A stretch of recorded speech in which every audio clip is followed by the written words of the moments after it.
కాంగ్రెస్ అంటే త్యాగాలకు మారుపేరు అధ్యక్ష, కరప్షన్ కాదు. ఈ రాష్ట్రం పరువు మేము తీయలేదు, మీ కుటుంబం తీసుంటుంది, మీరు తీసుంటారు తప్ప మేము తీయలేదు. ఈ రాష్ట్రాన్ని అత్యున్నతంగా ఉంచాలనేదే మా ప్రభుత్వం యొక్క లక్ష్యము. ఇవాళ కాళేశ్వరం అంబిషన్ కరప్షన్ కావచ్చు, తరతరాలుగా వాళ్ళ కుటుంబాలకు పదవులు కావచ్చు, వాళ్ళ అధికారంలో ఉండాలనే ఉద్దేశం తప్ప మాకు అలాంటిది లేదు. అలాంటి ఏవైతే ఎలిగేషన్స్ పెట్టిరో అవి కవిత గారు వెనుకకు తీసుకోవాలని కోరుతా ఉన్నా సార్. మహిళల గురించి గొప్పగా చెప్తా ఉన్నారు. మొదటి 5 సంవత్సరాలలో కనీసం మహిళలకు మంత్రివర్గంలో పదవులే ఇవ్వలేదు. అభయాస్తం కష్టపడి మహిళలు 500 జమ చేసుకున్న 1800 కోట్లు కూడా మీ ప్రభుత్వం వచ్చినాక అవి మొత్తం వాడుకొని వాళ్ళను ఎగ్గొట్టినటువంటి పరిస్థితి. పావుల వడ్డీ కూడా మీరు ఇవ్వలేదు, ఎగ్గొట్టిపోయారు. ఈరోజు మేము చేస్తూ ఉంటే ఏం చేయడం లేదు, ఏం చేయలేదని మాట్లాడుతున్నారు. అదేవిధంగా ఇరిగేషన్కు తగ్గించారు అంటున్నారు. నీళ్లు మొత్తం మీరున్నప్పుడే కాలువలై పారుతున్నాయని అన్నారు. ఇంకా ఇరిగేషన్ ఎక్కడ మొత్తం మీరు కట్టినాం, మేము కాలువలలో నీళ్ళు ఇచ్చినాం, ఇప్పుడు కన్నీళ్లు గారుస్తున్నారు అనడం ఎంతవరకు తప్పు, ఎంతవరకు కరెక్టు? మీరు అన్నారు కదా మొత్తం కాలువలలో నీళ్లు మీరు దవ్వుతాయి, కాలువలు దవ్వుతాయి, మేమేమన్నా మూసేసినామా సార్? కాలువలు ఏమన్నా మూసేసినామా? అట్లనే కరప్షన్ అంటున్నారు. కరప్షన్ మీ డిఎన్ఏలో ఉంది, మీ పార్టీలో ఉంది. మీరు ఇష్టానుసారంగా ఎస్టిమేషన్స్ పెంచి మీరు దోసుకొని తిన్నారు, మేము కాదు. అదేవిధంగా నోటిఫికేషన్ల గురించి మీరు ఇచ్చిన నోటిఫికేషన్లు ఎవరు అడ్డుకున్నారు సార్ ఉద్యోగాలు ఇవ్వకుండా? మరి ఇప్పుడు ఎట్లా అవుతున్నాయి? ఇవాళ 59,000 ఉద్యోగాలు ఇచ్చినటువంటి వాస్తవాన్ని కూడా మీరు గుర్తించలేకపోతున్నారు.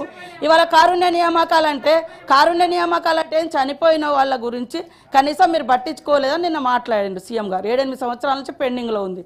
మేము ఆశలను పిలిచి ఆశా వర్కర్లను ఎట్లా కొట్టిర్రు, ఎట్లా సూదులతో కూర్చుతారన్నారు, ఇవన్నీ ఎట్లా మాట్లాడిరు?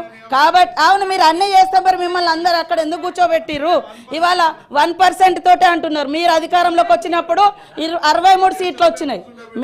మీరు అధికారంలోకి వచ్చేటప్పుడు 63 సీట్లతో వచ్చారు. ఇప్పుడు మేము 65 సీట్లతో ఉన్నాం. ఇంకా మీరు వస్తేనేమో గొప్పగా అధికారంలోకి వచ్చినట్టు, మేము వస్తేనేమో తక్కువతో అధికారంలోకి వచ్చినట్టు ఎట్లయితే సార్? అధికారం అనేది అధికారమే. సీట్లు ఇచ్చిర్రు అదే అంటున్న వాళ్ళు ఎంతసేపు మేము గొప్పోళ్ళం. అరే 10 ఏళ్ళల్లో మీరు 10 ఏళ్ళల్లో ఎన్ని ఇళ్ళు ఇచ్చిర్రు?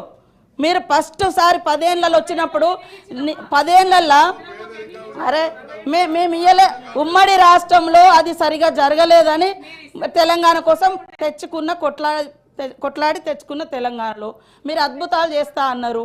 మీరు మొదటిసారి ఏం చెప్పిర్రు? ఇల్లు సింగిల్ బెడ్రూమ్లు, చిన్న ఇల్లు ఎక్కడ పడుకుంటారు అది అని చెప్పారు. మీరు వచ్చిన తర్వాత ఇల్లే ఇయ్యలే.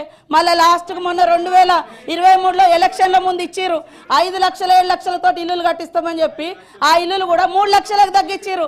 3 లక్షల ఇల్లులు కూడా 3 అంతస్తులోనికి ఇస్తే అందుకనే మిమ్మల్ని ఇళ్లలో పంపించారు.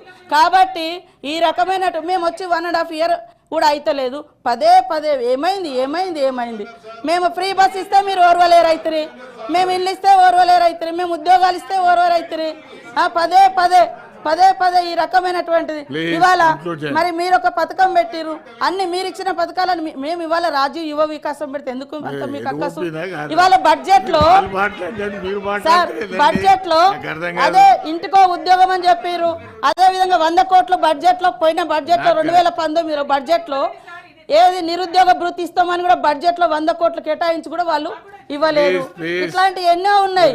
కాబట్టి కరప్షన్ లేదా రాష్ట్రం పరువు మేము తీయలే, వాళ్ళ పార్టీ వాళ్ళు తీసిరు. అందుకనే ప్రజలు అర్థం చేసుకున్నారు, ఆ రకంగా చేసిరు. కాబట్టి ఇలాంటి తప్పుడు ప్రచారం, తప్పుడు మాటలతోటి సంకలు గుద్దుకోవడం మంచిది కాదని చెప్తున్నా. ఉన్న వాస్తవాలు మాట్లాడి అప్పులు కూడా FRBM ప్రకారం 4.5 లక్షలు పైగా తెచ్చిర్రు. మిగతా కార్పొరేషన్ లోన్స్ ఉన్నాయని మేము స్పష్టంగా చెప్తున్నాం.